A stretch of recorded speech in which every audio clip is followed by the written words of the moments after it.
मुझे बहुत खुशी हो रही है इस मामले में कि आज हम जिसको इंसाफ का मंदिर कहा जाता है, मैं उसके सामने खड़ी हूँ। मेरे लिए आज बहुत ही पहली बार मैं आई हूँ और मेरे लिए बहुत मुश्किल है यहाँ रहना, इस वक्त बात करना, क्योंकि आज सुनवाई हो रही है 370 के ऊपर, जो हमारे लिए एक जज्बाती मुद्दा है। It's not only a legal thing for me, it's for majority of the people of Jammu and Kashmir.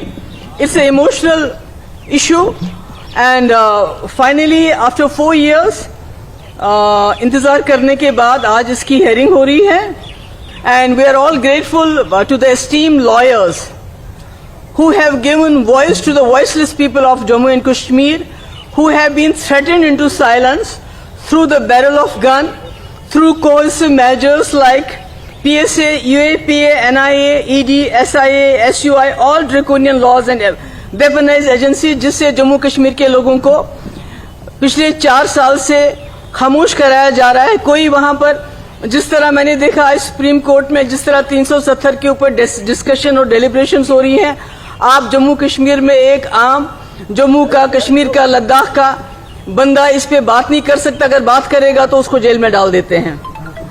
तो जो आज discussions and the debates that are the arguments that are going in the supreme court, that has exposed the ruling party BJP how they misuse their brute majority in the parliament to subvert the Indian constitution, thus desecrating the parliament which is known as the temple of democracy। यानी temple of democracy को भी इन्होंने एक हिसाब से अपवित्र कर दिया। अपनी ब्रूट मेजॉरिटी से एक ऐसा कानून लाया, एक ऐसे कॉन्स्टिट्यूशन को सबवर्ट किया जिस कॉन्स्टिट्यूशन ने जम्मू कश्मीर के लोगों को एक स्पेशल स्टेटस दिया था।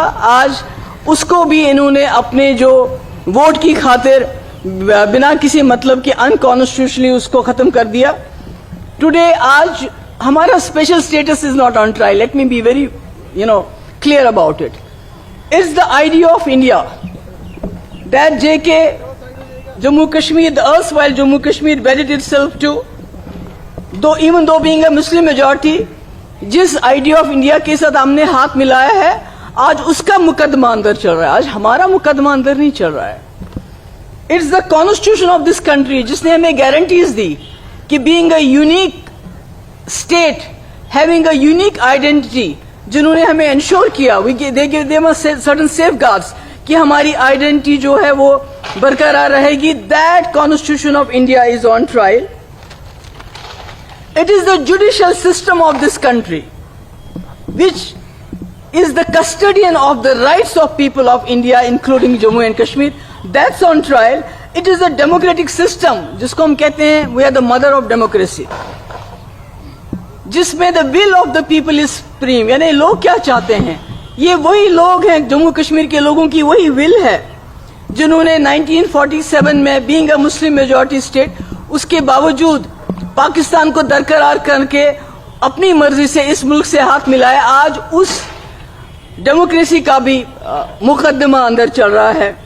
इट्स द ट्रस्ट जो लोगों ने, जम्मू कश्मीर के लोगों ने भरोसा किया कि हमें पाकिस्तान के साथ नहीं जाना है, हमने एक जमहूरी सेक्युलर मुल्क के साथ हाथ मिला के अपनी आइडेंटिटी को मेंटेन करना है। और ये वो ट्रस्ट है जो उन्होंने हिंदुस्तान के लोगों पे किया, यहाँ की लीडरशिप पे किया।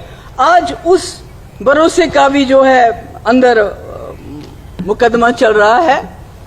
आप लोगों को याद होगा, याद नहीं होगा, पढ़ा होगा आप लोगों ने कि पूरे मुल्क के लोग जिस वक्त जम्मू कश्मीर पे पाकिस्तान के हमलावर आ गए, तो जम्मू कश्मीर के लोगों ने निहत्ते हाथों से लड़ा। और उस वक्त हिंदुस्तान की आर्मी भी आई हमारी मदद के लिए।